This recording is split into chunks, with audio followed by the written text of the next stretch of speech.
नमस्ते दोस्तों, आप सभी का स्वागत है हमारे एक नए पॉडकास्ट में। आज हमारे साथ है एक मशहूर हस्ती जिन्होंने अपनी आवाज़ से कई लोगों का दिल जीता है। ये बहुत जगह पर भजन, साई संध्या, जागरण करते हैं। आज हम इनसे मिलेंगे और कई इनसे दिल की बातें जानेंगे। देशा जी, स्वागत है आपका हमारे चैनल पे। जी बहुत बहुत धन्यवाद। मैं आपसे ना कुछ क्वेश्चन करना चाहूँगी जी मैम। जो मेरी ऑडियंस चाहती है आपसे पूछना। जी पहले तो सबसे पहले आप मुझे अपने बारे में बताइए कि आप कौन हैं, क्या करते हैं, जी थोड़ा सा। देखिए, मेरा नाम है देशराज शर्मा और मैं वैसे तो भजन गायक हूँ, लेकिन भजन के साथ साथ मैं और भी कई काम करता हूँ। जैसे धार्मिक कार्यक्रम हो गए, उसके साथ साथ सेवा हो गई, भजन कीर्तन के साथ साथ जैसे भोजन की सेवा हो गई और धर्म का प्रचार करना, ये सब बाकी कार्य और भी करता हूँ मैं। आप ये जो भजन कार्यक्रम, जो भी कीर्तन आप करते हैं, यहाँ इसकी शुरुआत कहाँ से हुई आपकी? इसकी शुरुआत देखिए मैम, वैसे तो मैं यूपी का रहने वाला हूँ, लेकिन जब मैं दिल्ली में आया तो उस समय कुछ हालात ऐसे थे कि कुछ भी नहीं समझ आ रहा था। तो मैंने एक मंदिर ज्वाइन किया सेवा करने का। तो वहाँ पे मैं बचपन से सेवा करता हूँ और अभी भी मैं सेवा करता हूँ। और सेवा के बाद में जो कार्यक्रम करता हूँ जैसे जागरण चौकी, तो वहाँ के बाद मेरे को लगा कि मेरे को और कुछ करना चाहिए और सेवाएं करनी चाहिए ताकि धर्म का प्रचार हो, लोगों में अच्छे संस्कार प्रकट हों, लोगों की सेवा करनी चाहिए। इसलिए फिर वहीं से शुरुआत धीरे धीरे करते करते आज अपना मेरा पार्टी है, मेरा सब कुछ भगवान की कृपा से अपना चैनल है और मैं ज़्यादा से ज़्यादा लोगों के साथ जुड़ता रहता हूँ।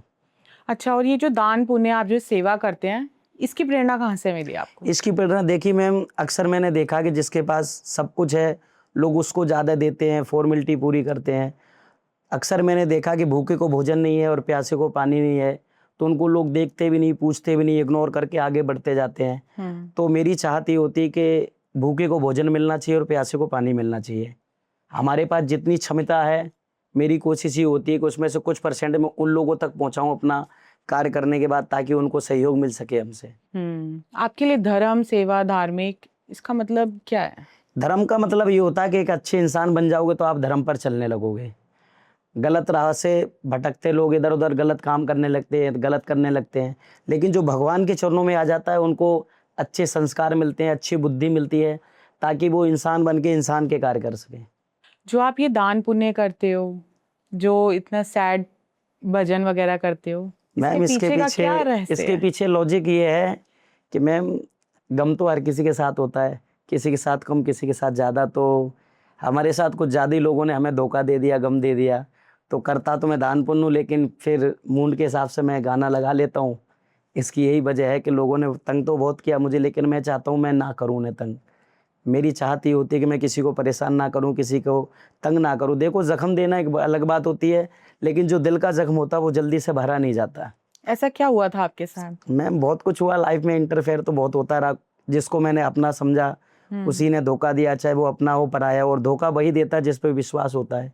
कोई ऐसी घटना जो आप शेयर करना चाहें? घटना क्या मैम, जब मैं दिल्ली आया, एंट्री की मैंने बचपन में, तो उस समय हमारे को किसी ने सपोर्ट नहीं किया, ना परिवार ना रिश्तेदार, किसी ने भी मुझे सपोर्ट नहीं किया। तो मेरा को एक ही माध्यम नज़र आया, वो नज़र आया भगवान, परमपिता परमात्मा। तो मैंने कहा अगर हमारी ज़िंदगी पता नहीं चल रहा क्या होगा कैसे होगा, तो मैंने सोचा कि भगवान के चरणों में लग जाओ, यही कल्याण करेंगे। तो भगवान के चरणों में मुझे आज बहुत कुछ सपोर्ट मिला है, बहुत कुछ सहयोग मिला है। तो मेरी चाहत है कि जो तकलीफ मैंने देखी है किसी और को ना देखने दूँ, इसलिए मैं ये ज़्यादातर कार्यक्रम करता रहता हूँ। ये जो आप इतना दान पुण्य करते हैं, इतनी सेवा करते हैं, इसकी प्रेरणा कहाँ से मिलती है आपको? इसकी प्रेरणा मैम यही है कि जब हमें ज़रूरत थी तो किसी ने मेरा साथ नहीं दिया। तो मैं चाहता हूँ कि मैं जिस काबिल बनाऊँ, भगवान ने जो मुझे दिया, तो मैं लोगों के साथ इसलिए रहता हूँ कि मैं उनका सहयोग बन सकूँ, उनका बेसहारे का सहारा बन सकूँ। इसलिए मैं ये सब दान पुण्य, मुझे जब खुद पर बीतती है ना, इंसान को जब खुद को दर्द होता है तो एहसास होता है, सामने वाले का दर्द का एहसास भी होना चाहिए ना, अगर इंसान का जन्म मिला है तो। ये आपको इंस्पायर किसने करा इस लाइन में, मतलब इसने सेवा करना? हालातों ने। अच्छा, बिल्कुल। मतलब इतनी ठोकर खाई है जो जी मैम। जो अभी तक जख्म भरे नहीं नहीं, आपके? ये मैम खुद ही के ऊपर बीती है, तो सोचता हूँ कि किसी और को तकलीफ ना मिले, जख्म इतने दिए मैं दिखा ना सकूँ, हाल क्या है मेरा मैं बता ना सकूँ। तो ये इसी वजह से तो मैं चाहता हूँ कि मैं, अब इंसान का जन्म मिला है तो लोगों का साथ दूं, लोगों की भलाई के लिए कार्य करूं। आप छोटे बच्चों को हनुमान चालीसा, राम का नाम जी मैम, सिखाते हैं? ये मैं इसलिए सिखाता हूँ कि आप समझदार हो, हम समझदार हैं, लेकिन आगे वाली जो नस्ल आएगी उसको भी तो समझदार होना चाहिए। आजकल आप देख रहे हो माँ बाप इतने अच्छे होते हैं, बच्चे इतने नालायक हो जाते हैं। तो मेरी चाह ये होती है कि धार्मिक कार्यक्रम में जब हम जोड़ेंगे तो सद्बुद्धि मिलेगी, भगवान की कृपा मिलेगी और उनको पता चलेगा हमारा धर्म क्या, हमारा कर्म क्या, हमारा कर्तव्य क्या। बच्चे स्कूल में पढ़ने जाते हैं, 1 साल एक क्लास को लगाते हैं, तो ऐसे ही हमारे संस्कारों को भी सिखाना चाहिए। लोग इन चीज़ों पे ध्यान नहीं देते। बहुत सारी समितियां, बहुत सारे कार्यक्रम होते हैं दुनिया में, तो लेकिन सब लोग हाई लेवल को ज़्यादा पकड़ते हैं। तो मेरा चाहना ये है कि जिनको पास कोई नहीं है उनका साथ देना चाहिए। मतलब आज की जो जनरेशन है जी उनको मैम। आप ये मैसेज देना चाहते हैं? जी, देखिए सत्य तो सिर्फ परमात्मा ही है, बाकी तो जो आया है वो जाएगा। अगर इंसान का जन्म मिला तो मेरा मानना ये है कि इंसान का फ़र्ज़ ये है कि किसी के दिल को मत दुखाओ, किसी बेसहारे को मत सताओ, किसी मजबूर को मत डराओ। आप ये जो भजन गीत ये सब जो लिखते हैं, जी मैम। बोलते हैं, जी ये मैम। कैसे लिखते हैं? क्या दिमाग में ऐसी चीजें आती हैं? ये जो मैं लिखता हूँ, ये इसकी मेन स्टोरी तो मैम यही है कि जैसे किसी ने मुझे अगर तकलीफ़ दी है, तो मैं उसको तकलीफ़ ना दूँ, वो अपने शब्दों में बयाँ करूँ। मैंने सैड सॉन्ग भी लिखता हूँ, भक्ति भी लिखता हूँ, कविताएँ भी लिखता हूँ। मेरी 1-2 किताबें भी छपी हुई हैं अच्छा। निर्गुण भजन की। और यूट्यूब पे मेरा जो चैनल है देशराज शर्मा के नाम से, उस पे मेरे अपने लिखे हुए भजन हैं। एक भजन लिखा था कि बाबा तेरे चरणों में मैं सर रख के सो जाऊं, दुनिया चाहे कुछ भी बोले मैं हंसकर सह जाऊं।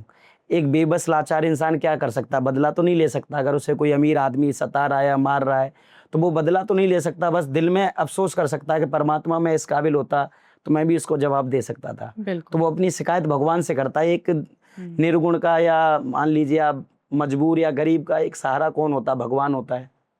अमीरों के तो साथ कोई भी चल सकता है, लेकिन सच्चा इंसान वो है जो गरीब का साथ दे। अभी तक की आपकी जो ये जर्नी है, आपने कितने भजन और कितने कीर्तन ये सब कर लिए? देखिए मैम, भजन तो मैंने बहुत सारे किए और मैं जो लाइव प्रोग्राम करता हूँ जागरण चौकी कीर्तन, तो वहाँ पे मेरी यही कोशिश होती है कि लोगों को ये संदेश पहुँचाऊँ कि कोई पराया नहीं है और कोई अपना नहीं है। सिर्फ अपना है तो वो परमात्मा है। इंसान जो आया है वो जाएगा। बस भजन के माध्यम से ये है कि आपका कष्ट मिट जाएगा। जो भजन करते हैं, जो सच्चे भाव से भगवान के चरणों में जाते हैं, प्रार्थना करते हैं, भगवान उनका कल्याण जरूर करते हैं और मेरा भी कर रहे हैं। तो कोई ऐसी आप स्टोरी बताना चाहेंगे जो आपने कोई लाइव शो करा हो और वो मेमोरी आपके माइंड में सेट हो गई हो कि ये कभी, मतलब मेरी लाइफ का ये पहला ऐसा सीन हुआ है? कुछ ऐसा है, कोई मेमोरी है कुछ? जी मैम, वो हुआ तो ऐसा बहुत बाई चांस है, लेकिन कई बार ऐसा होता है कि हमारा कार्यक्रम हो रहा है और इतना हाई लेवल का कार्यक्रम हो रहा है कि मैंने कभी सोचा भी नहीं था, और वहाँ पे अपनों से जो प्यार नहीं मिला वो गैर प्यार करते हैं। तो इंसान फिर सोचता है कि जब अपना ही धोखा देता है, अपना ही जख्म देता है, गैर तो कभी इतना कर ही नहीं सकता। तो जिसको ज़्यादा जख्म मिल जाते हैं ना, वो फिर दुनिया से मतलब छोड़ देता है और भगवान से डायरेक्ट कांटेक्ट जोड़ लेता है, जैसे कि मैंने जोड़ रखा है। मेरी चाहत ये होती है कि अगर इंसान का जन्म लिया है तो लोगों का बेसहारे का सहारा बनूं, किसी को ज़रूरतमंद है उसकी ज़रूरतें पूरी करूं, जिस काबिल भगवान ने बनाया। मेरा अनुमान, सारा फोकस मेरा इसी पे रहता है, भजन कीर्तन करूं और उसके बाद लोगों के साथ चलूं, लोगों का साथ निभाऊं। आपकी जो मंडली है जी, वो कितने लोगों की मंडली है? देखिए वो मंडली कोई फिक्स नहीं है। अच्छा। क्योंकि भगवान देखो सबके हैं, भगवान अमीर के भी हैं, भगवान गरीब के भी हैं। अमीर आदमी अगर 10 लाख रुपए का कार्यक्रम करा रहा तो गरीब आदमी की चाह है कि 10,000 का कार्यक्रम होना चाहिए। तो मैं कभी भी किसी को डिमांड नहीं करता। मैं कहता हूँ आप भजन कीर्तन करने वाले बनिए, हम आपके पास टीम लेके आएंगे, आपका कार्यक्रम आपके बजट में करेंगे। ये मेरा फोकस रहता है। सपोज कीजिए किसी के पास सैलरी 10,000 रुपये आती है तो वो 20,000 का कार्यक्रम तो नहीं करा सकता है। तो भगवान 10 रुपए वाले के भी हैं और 20 रुपए वाले के भी हैं। बिल्कुल। तो मेरी कोशिश ये होती है कि ये जो युग चल रहा है इसमें भजन ही भगवान का माध्यम पाने का है। हमारे श्रीमान गुरुजी प्रेमानंद महाराज जी कहते हैं कि तुम्हारा सब कुछ छीन सकता है लेकिन भजन नहीं छीन सकता। आपका कर्म कोई नहीं छीन सकता, आपका धर्म कोई नहीं छीन सकता।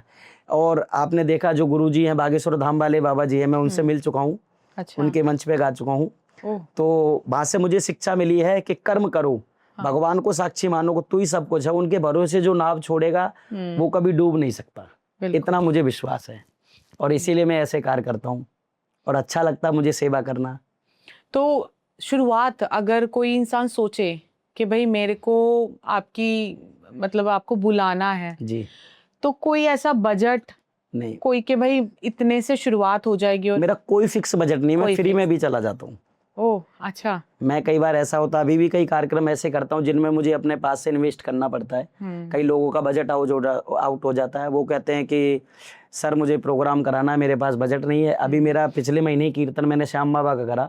वो कार्यक्रम करते हैं घरों में, जैसे मेड बन के काम करती हैं वो, उनका कॉल आया मेरे पास, उन्होंने बोला भैया जी राधे राधे। मैंने जी राधे राधे, क्या आप कार्यक्रम करते हो, मुझे अपने घर पे कराना है तो क्या आप कर सकते हो, पर मेरे पास ज़्यादा पैसा तो नहीं है। मैंने कि मैंने तो आपसे पैसा मांगा नहीं।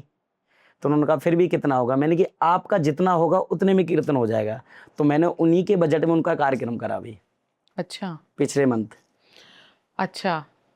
सो आपको कोई ऐसा जगह, कोई ऐसा कि भाई मेरे को यही करना है पर्टिकुलर, ऐसा तो कोई फिक्स नहीं है ना? कोई फिक्स जगह नहीं होती एक्चुअली। देखिए जो जहाँ रहता है वो वहीं कराता है कार्यक्रम, और भजन कीर्तन वही करा पाता है जिस पर कृपा होती है भगवान की।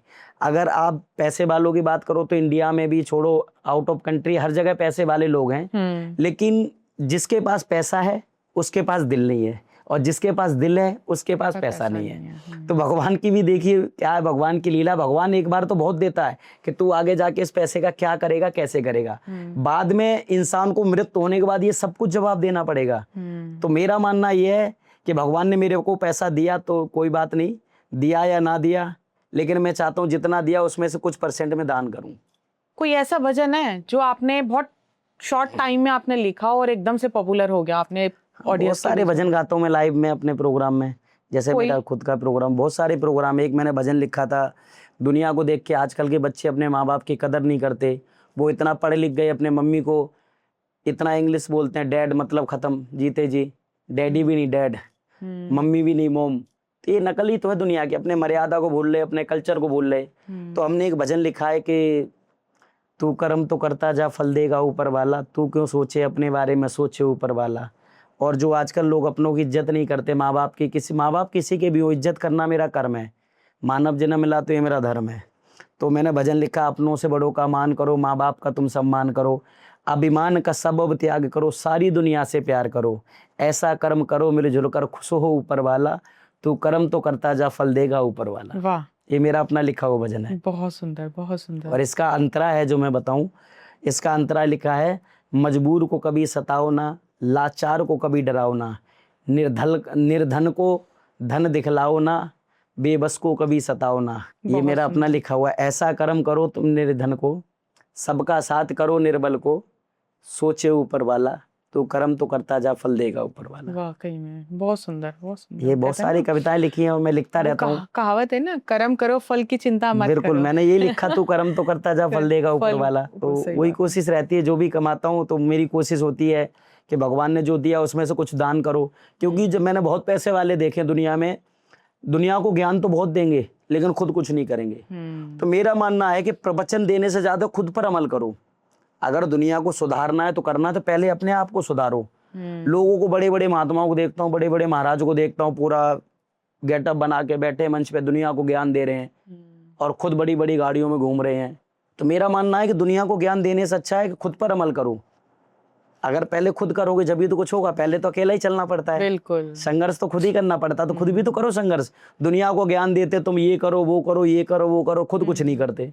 सही कह रहे हो। खुद दिखाते हैं जी, इतनी कंजूसी दिखाते हैं। जिनके पास चच्चर मकान वाले, मैं उनको देखता हूँ 10 रुपए के पीछे झगड़ा कर देते हैं। पैसा सब कुछ नहीं है मैम, लेकिन मेरा मानना यह है कि पैसा जरूरत पूरी कर सकता है आपकी। अगर पैसे की बात करी जाए दुनिया की, तो पैसे से आप सामान खरीद सकते हो, सम्मान नहीं।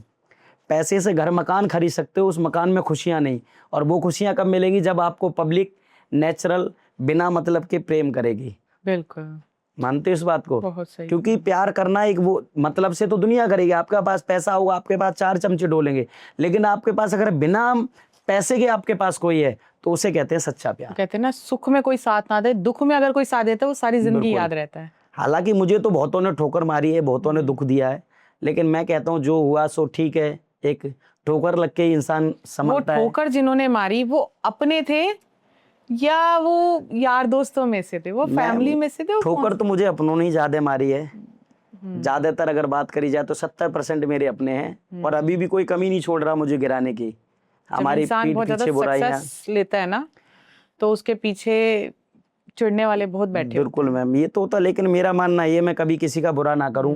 इंसान का जन्म मिला है तो इंसान बनो। बिल्कुल। लोग कहते हैं, बड़े बड़े लोगों की बातें मैं सुनता हूं तो लोग कहते हैं कि हमारा बेटा ये बनेगा, मेरी बेटी वो बनेगी। हम कहते हैं बनना होगा किस्मत में, वो तो बन जाएंगे, पहले उन्हें इंसान बनाओ, पहले उन्हें धर्म के मार्ग पर चलाओ। कमाना भी जरूरी है, खाना भी जरूरी है। ज्यादा खाना खाओगे तो भी पेट खराब है, कम खाओगे तो भी पेट खराब है। लेबल रखो हर चीज का, हर चीज का भगवान ने एक माध्यम बनाया, एक लेबल बनाया। हम भजन करते हैं, भजन के बाद भोजन होता है, लेकिन लोग उस समय ज्यादा आते हैं जब भोजन चालू होने वाला होता है। अगर ये बात किसी को कह दो तो बुरा मान जाते हैं, पंडित जी बहुत बोल रहा है। देखो जी, मैं तो मैम आज के जमाने का पंडित जी हूँ। मैं अपना कर्म ही प्रधान मानता हूँ, कर्म ही कर्तव्य है, कर्म ही करतार है, सच्चे मन से सुमिरन करता हूँ, इसीलिए तो बेड़ा पार है। वाह जी वाह, बहुत सुंदर, बहुत तो सुंदर। ये सब कृपा है भगवान की। और मैं भोले बाबा को बहुत मानता हूँ। अच्छा। हर साल कांवड़ लेने जाता हूँ, अच्छा। हरिद्वार से दिल्ली पैदल यात्रा।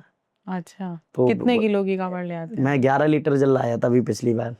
11 लीटर के ले आते हैं आप? जी, 5 लीटर इधर, 5 लीटर इधर जो होता है, इतने लीटर की कलश बात है। की कांवड़ कहते हैं उसे। हाँ हाँ हाँ। तो हरिद्वार से दिल्ली पैदल, और उसके बाद भजन, उसके बाद रुद्र अभिषेक। और आज जो भोले बाबा के चरणों में मुझे आशीर्वाद मिला है, मेरा सपोर्ट भी करते हैं। देखो 5 उंगली बराबर नहीं है मैम, लेकिन ज्यादातर तो लोग गिराने की कोशिश करते हैं। लोग ऑलमोस्ट प्रवचन बहुत देते हैं, अमल कोई नहीं करता, सीधी सी बात है। और जहाँ मैं सेवाएं कर रहा हूँ तो वहाँ पे लोग कहते हैं ना, सेवा अनेक प्रकार की है, तन और मन और धन। तो कोई धन से करता, कोई मन से करता, कोई तन से करता है। जागरण जो कीर्तन और करते हैं आप, उसमें जितना भी आपको वो सेवा मतलब जो भी मिलता है अमाउंट आपको, उसमें से कितना हिस्सा आप खुद रखते हैं और कितना आप दान में और देखिए मैम, उसमें से कोई फिक्स नहीं होता, कभी 10 रुपए भी है तो कभी 20 रुपए भी है। तो मैं जो सेवा करता हूँ, मेरी कोशिश होती है कि मैं 20% सेवा में लगाऊं।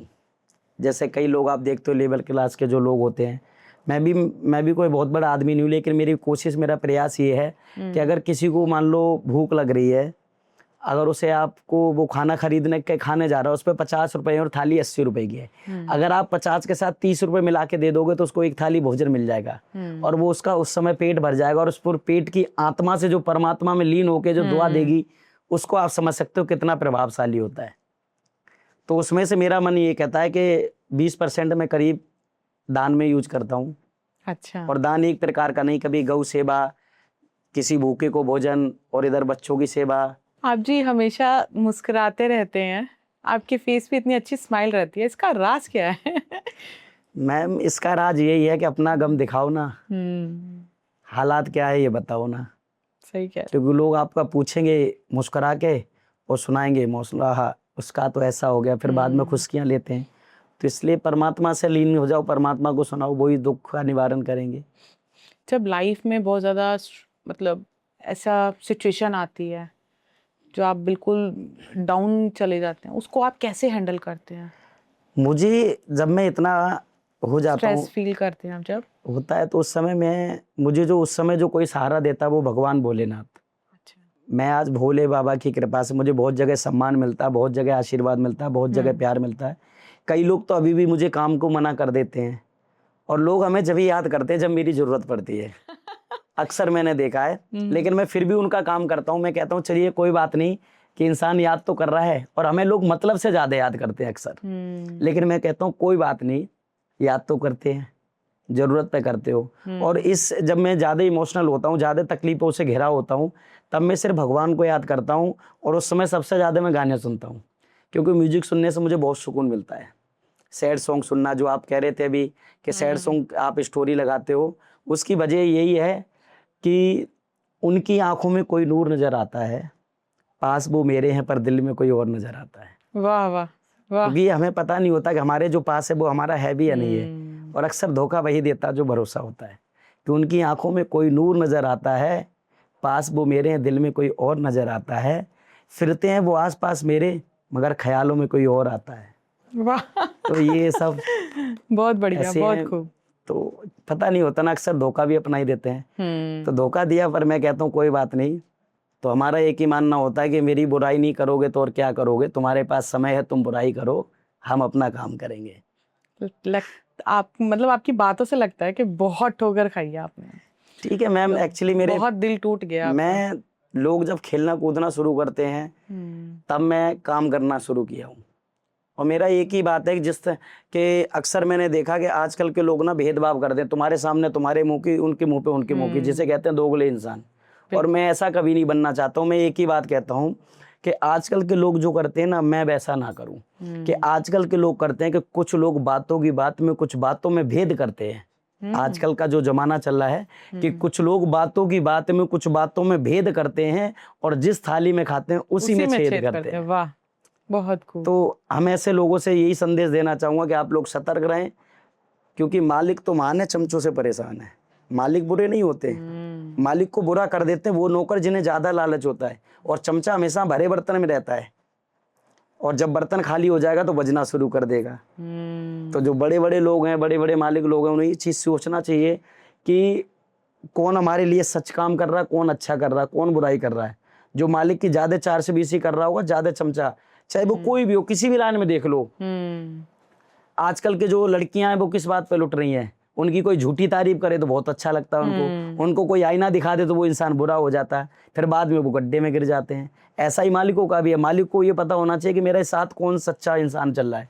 जो अच्छा होगा वो आपकी झूठी तारीफ नहीं करेगा, जो होगा वो मुंह पे होगा। क्योंकि मेरा मानना ये है मैम, खूबसूरती चेहरे से नहीं, चरित्र से होनी चाहिए। बिल्कुल। आप मेकअप करके साफ कर लोगे, धो जाओगे, लेकिन जो नेचुरल खूबसूरती होती है ना, वो आपकी कृपा से होगी। वो कृपा होगी भगवान की, तभी आपके अंदर खूबसूरती हृदय में होगी। क्योंकि लोग नहाते स्नान करते हैं, बड़े बड़े परफ्यूम इस्तेमाल करते हैं। तो मेरा मानना यह है कि नाहे धोए क्या वाह, जो मन का महल न जाए, मछली सदा जल में रहे बिन धोए बासी न जाए, ले ले कपड़ा ले ले साबुन, काया मलमल धोए, अन्न का दाग, मतलब भीतर का, मन का, कि अन्न का दाग न छूटे रे बंदे, निर्मल कैसे हुए। वाह।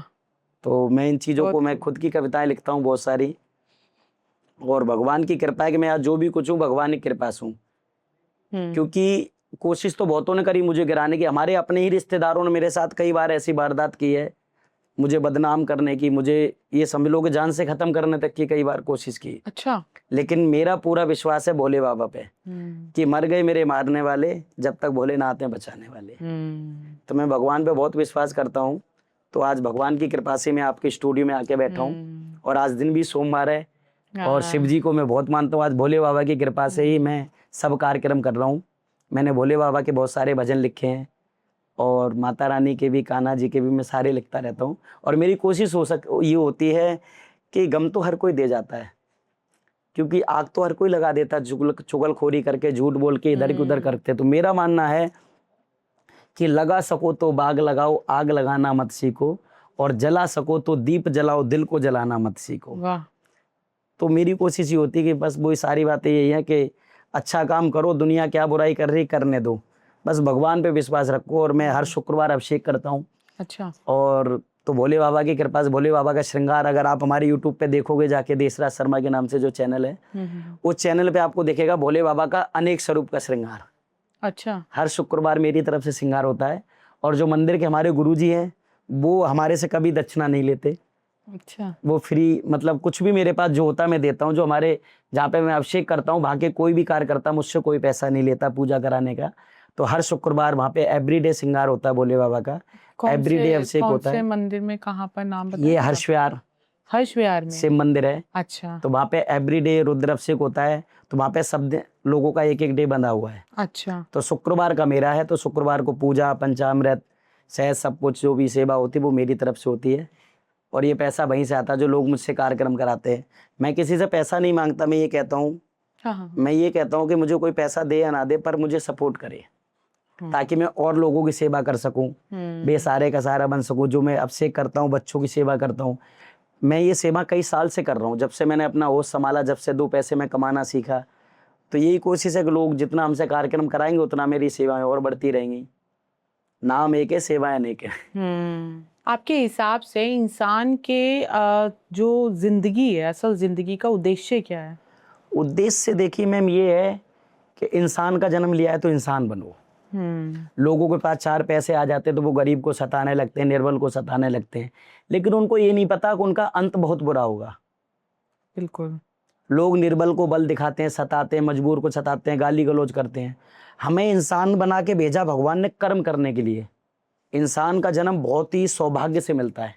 हम्म, जन्म मिलना एक भाग्य से मिलता है और इंसान का जन्म मिलना सौभाग्य से मिलता है। बिल्कुल। तो इसमें दिखावा नहीं, दावा करो। अगर आपके पास कुछ पैसे हैं तो आप कोशिश करो कि उन्हें ऐसे जगह लगाओ तहाँ लोगों का भला हो सके, किसी भूखे की भूख मिट सके, किसी प्यासे को प्यास लग रही हो तो उसे पानी पिला सके।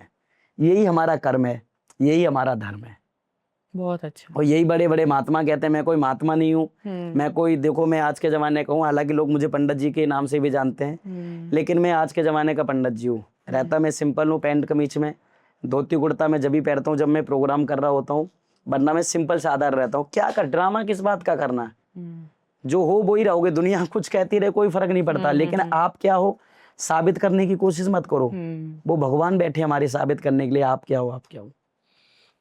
आप क्या क्या करते हैं, मतलब भजन कीर्तन क्या क्या है, आप थोड़ा बताएंगे ताकि अगर किसी को आपके साथ जुड़ना है, किसी को मैम। आपको बुलाना है, बुकिंग करानी है। देखिए मेरा पार्टी है देशराज शर्मा एंड पार्टी, और यूट्यूब पे मेरा चैनल होता है, उस पर कॉन्टेक्ट मेरा पड़ा होता है। तो मेरा कोई बजट का इशू नहीं होता है। मैं जागरण करता हूँ, चौकी करता हूँ, सुंदरकांड, श्याम भजन, और मैं मंच संचालन का भी कार्य करता हूँ। तो अच्छा। इसकी मैंने अलग से पढ़ाई पढ़ी हुई है जब समय था थोड़ा सा। अच्छा। तो जैसे आप सपोज कीजिए आप ही बैठे हैं कि आपके लिए मैं अगर मैं कुछ बोलना चाहूँ तो ऑन द स्पॉट, जैसे आप मेरे से कुछ बोलोगे, आप मेरे लिए सर कुछ बोलिए, तो मैं कहूँगा कि माता रानी के दरबार में बैठ के फरियाद करता हूँ, आप हमेशा मुस्कुराते रहे, आपको मैं याद करता हूँ। बहुत खूब, बहुत खूब। मैं किसी के लिए भी कोई भी शायरी लिख सकता हूँ, मैं राइटर भी करता हूँ जो भजन लिखता हूँ। मैंने अभी लिखा है कि उनकी चाहत में दिल मजबूर हो गया, बेवफाई करना उनका दस्तूर हो गया, कसूर उनका नहीं मेरा था, मैंने इतना चाहा उनको गुरूर हो गया।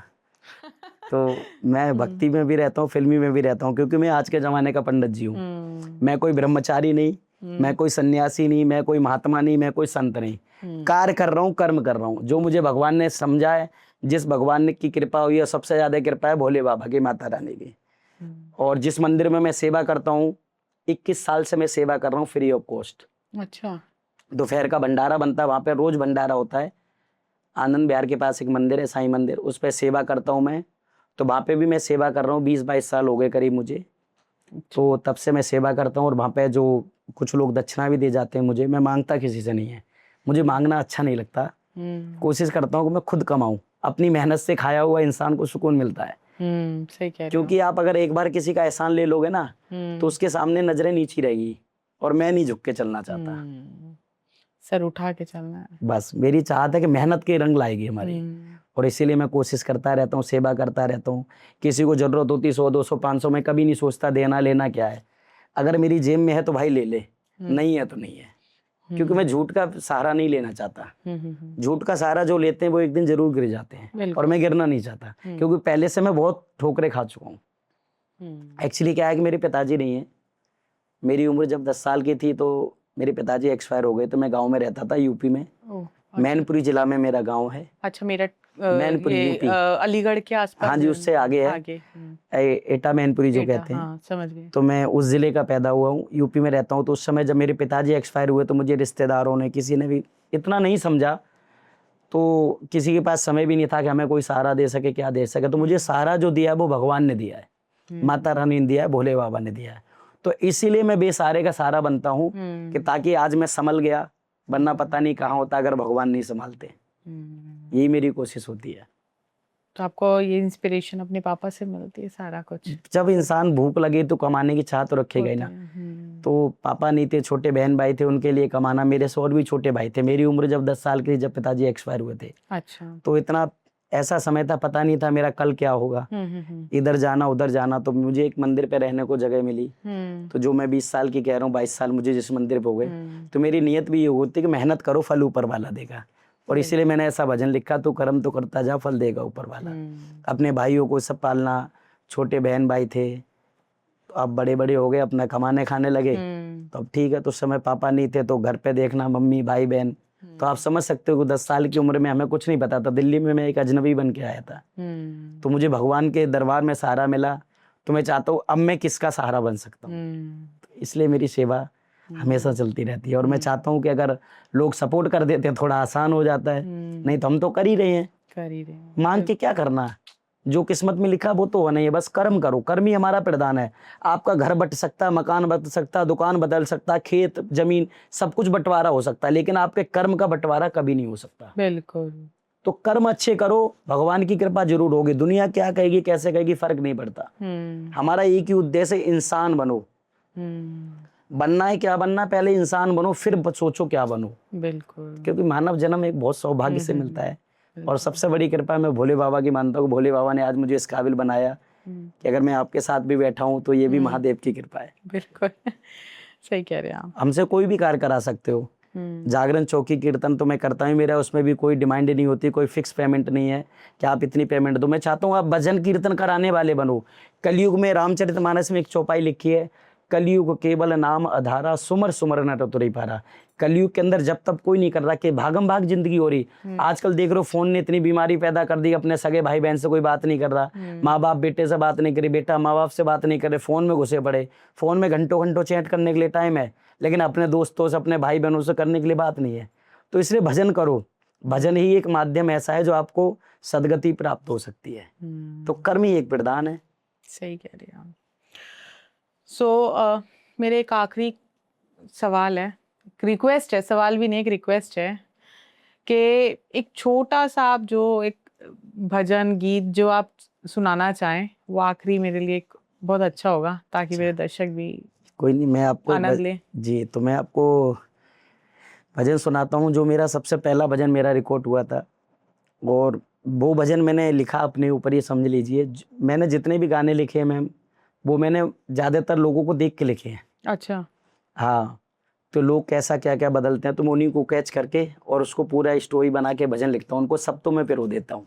अच्छा। ये भगवान की कृपा है। तो मैंने एक भजन लिखा था, अब वो क्या कहते हैं बाबा का, बाबा तेरे चरणों में मैं सर रख कर सो जाऊं, दुनिया चाहे कुछ भी बोले मैं हंस कर सह जाऊं, अपनों ने ठुकराया मुझको मैं तेरे दर आया, जिस पे किया भरोसा भोले उसी से धोखा खाया, उसी से धोखा खाया। कैसे कटती मेरी जिंदगी किसको जाके सुनाऊं, दुनिया चाहे कुछ भी बोले मैं हंस कर सह जाऊं। और लोगों के ऊपर मैंने लिखा कि अक्सर लोग मतलब ही होते हैं, मतलब से बात करते हैं। लोग आजकल प्यार मोहब्बत मतलब से है करते, पलक मतलब आंखों के पलक, पलक झपकते ही भोले ये चेहरे पल में बदलते, ये चेहरे पल में बदलते। दुनिया कितनी बदल गई मैं कुछ भी ना कह पाऊं, दुनिया चाहे कुछ भी बोले मैं हंस कर सह जाऊं। और अपने लिए जो राइटर अपना नाम लिखता है, देश राज की बिनती सुन लो मर्जी हो वो करना, तुमने दामन छोड़ दिया तो मेरा होगा मरना, मेरा होगा मरना। मुझ जैसों का कोई ना बाबा तेरे दर से खाऊं, मुझ जैसों का कोई ना बाबा तेरे दर से खाऊं, दुनिया चाहे कुछ भी बोले मैं हंस कर सह जाऊं। बहुत खूब, बहुत खूब। तो उस समय लोगों ने जितना गम दिया दुख दिया मैंने पूरा इसमें प्रो दिया, बहुत एक सुंदर। एक स्टोरी। क्योंकि लोग मतलब से बोलते हैं कि तो सब ऐसे दुनियादारी, आप समझ सकते हो मैम। आजकल लोग इतने एडवांस हो गए, मतलब होगा तो हाँ जी हजूरी, और अक्सर आपने देखा चमचे उन्हीं को से जो चमकता होता है। हाँ, सही कह रहे हो। नहीं तो सब भगवान की कृपा है। और कई लोग अब इतना प्यार देते हैं कि मैं अपना गम भूल जाता हूँ। जागरण लाइव प्रोग्राम हो रहे हैं तो लोग अपनों से ज्यादा मुझे प्यार करते हैं। अभी मेरी माता की चौकी थी तो मेरे को बहुत सारा पसीना आ गया गाते गाते। तो उनके घर से एक मैम आए, उन्होंने अपना चुन्नी लिया, मेरा फेस पोंछने लगे। मैंने कहा दीदी रहने दो, क्या कर रहे हो मैम? कि नहीं नहीं आप भी तो मेरे बेटे की तरह हो। तो उन्होंने मेरा पसीना पोंछा और कह रही है मेहनत का पसीना है, नीचे नहीं गिरने दूंगी। तो आप सोच सकते हो जब नॉर्मल इंसान को इतना प्यार मिले। तो मैं यही कोशिश करता हूँ कि मैं सबके लिए प्रार्थना करता हूँ, जो मुझे सपोर्ट करते हैं, जो मुझसे कार्यक्रम कराते हैं, मैं उनसे यही कहता हूँ भगवान के चरणों में उनके लिए मैं प्रार्थना करता हूँ अपनी तरफ से, भोले बाबा उन पे कभी कष्ट ना आए। क्योंकि भोले बाबा ही एक ऐसे हैं जो ना किस्मत में नहीं होगा वो भी मिल जाएगा। हम भोले बाबा का जाप करते हैं, जब जल से करते हैं तो उसमें एक मंत्र होता है, काल हर कष्ट हर दुख हर दरिद्र हर हर हर महादेव। तो भोले बाबा पे मुझे बहुत विश्वास है कि मैं जिसके लिए भी प्रार्थना करता हूँ भोले बाबा उसके संकट जरूर दूर करते हैं। और जो मेरे से लोग जुड़े हुए हैं मैं उन सभी के लिए प्रार्थना करता हूँ। मैं यात्रा करने जाता हूँ तो गंगा जी नहाता हूँ, मैं उनके लिए प्रार्थना करता हूँ। जो भी हमारे रिलेटिव में है, जो हमारे अपने हैं, भगवान उन सभी पे कृपा करे। Thank you Deshraj ji, thank you so much for coming. आप अपना बहुत कीमती समय निकाल के आए, बहुत ही मतलब अपना एक्सपीरियंस शेयर करा, बहुत जी सुंदर सुंदर बातें, आपने भजन गाया। सबसे बड़ी बात मतलब मैं पता नहीं कहाँ खो गई थी इतना सुंदर भजन। आपको भी ऐसे ही भजन सुनने हैं, कोई चौकी या किसी भी तरह का कार्यक्रम करना है तो देशराज जी से आप संपर्क कर सकते हैं। देशराज जी का यूट्यूब चैनल भी है, आपको फुल पॉडकास्ट में आपको इनका फ़ोन नंबर्स भी मैं प्रोवाइड करा दूंगी, नीचे आपका मेंशन होगा। देशराज जी अपने यूट्यूब चैनल का नाम बता दीजिए। मेरे चैनल का नाम है देशराज शर्मा। देशराज शर्मा, जी ठीक मैम। है। सो डायरेक्ट आपसे कांटेक्ट जी करेंगे मैम, तो आप उनसे बात बिल्कुल कर मैम, लीजिएगा, ठीक है। बिल्कुल मैम। बहुत बहुत थैंक यू सो धन्यवाद मच। आपका। जय श्री राम, हर हर महादेव। जय श्री राम, हर हर महादेव।